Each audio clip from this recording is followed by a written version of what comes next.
Hey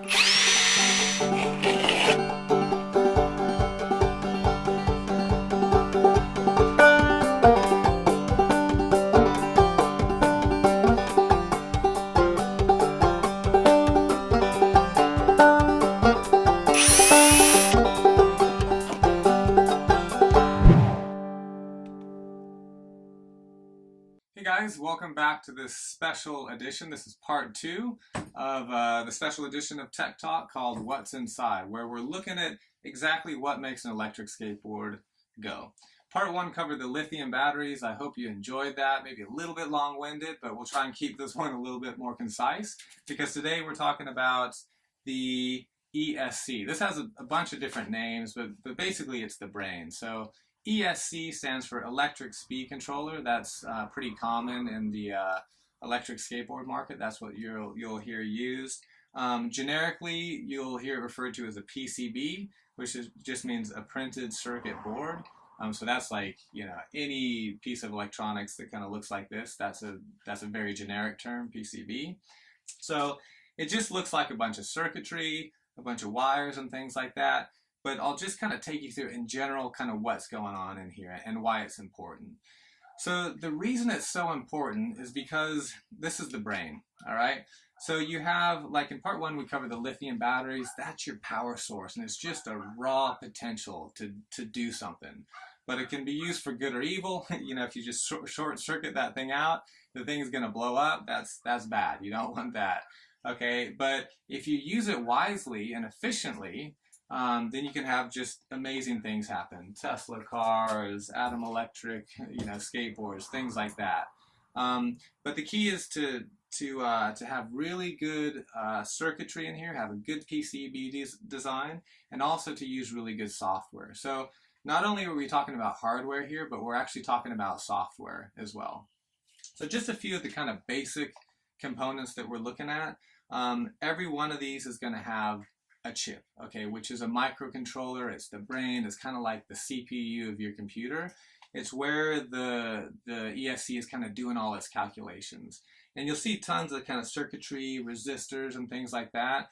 But ultimately, the real brain are in these chips on here, okay?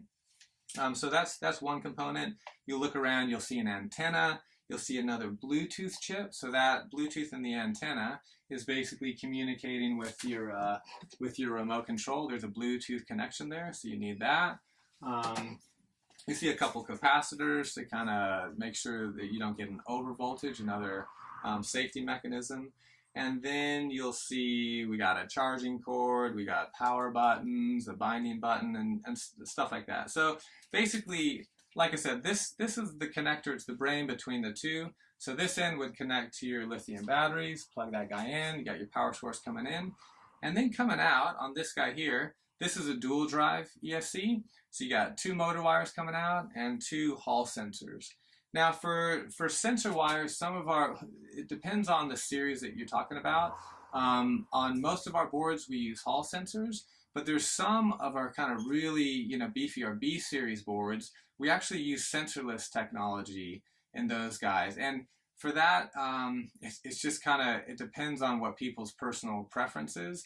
But the advantages and disadvantages of each, well, without sensors, the reason we use sensorless on some is because it's the most robust system. So a lot of our all-terrain stuff, those B series boards, we like them to be really robust. They're getting a good bang up when you're riding them. And, you know, Hall sensors are, you know, maybe thought to be the weak link in the motor mechanism. So we like those to be nice and robust. With that said, we've made so much progress on the boards that we use our Hall sensors on. We never really have problems on those. So it's kind of, it depends on, it's a personal preference type of thing. But these ones do have Hall sensors, so that's kind of these wires right here. But in general, the main thing to note is that this is the brain. It takes the raw power and then it sends it out to a motor through these 3 wires right here. So it sends it out in a 3-phase signal. Okay, so current alternates through these 3 wires, and we'll get into that a little bit more in the drive series component. But it alternates through to send current to different poles in the magnets of your motor, and that's what kind of like keeps your motor moving forward.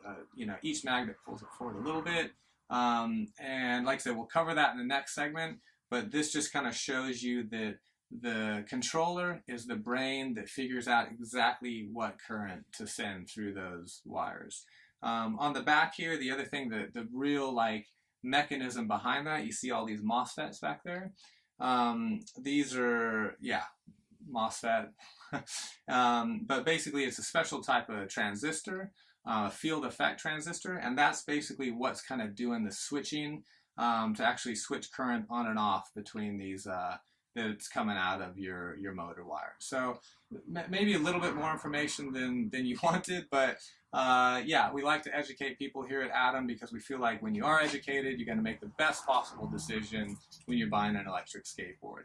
And that's pretty much it for today's Tech Talk. That was part 2 of the special What's Inside series. If you're interested, and I hope you are, tune into part 3 where we cover your drive systems. We got hub motors, belt drives, you know, I'll show you some kind of interesting things on there. And if you got any questions on this one specifically, please leave them in the comments down below. We'd love to interact with you guys. And apart from that, make sure you hit subscribe to stay updated with new Tech Talks as they come out with me, R&D Lee.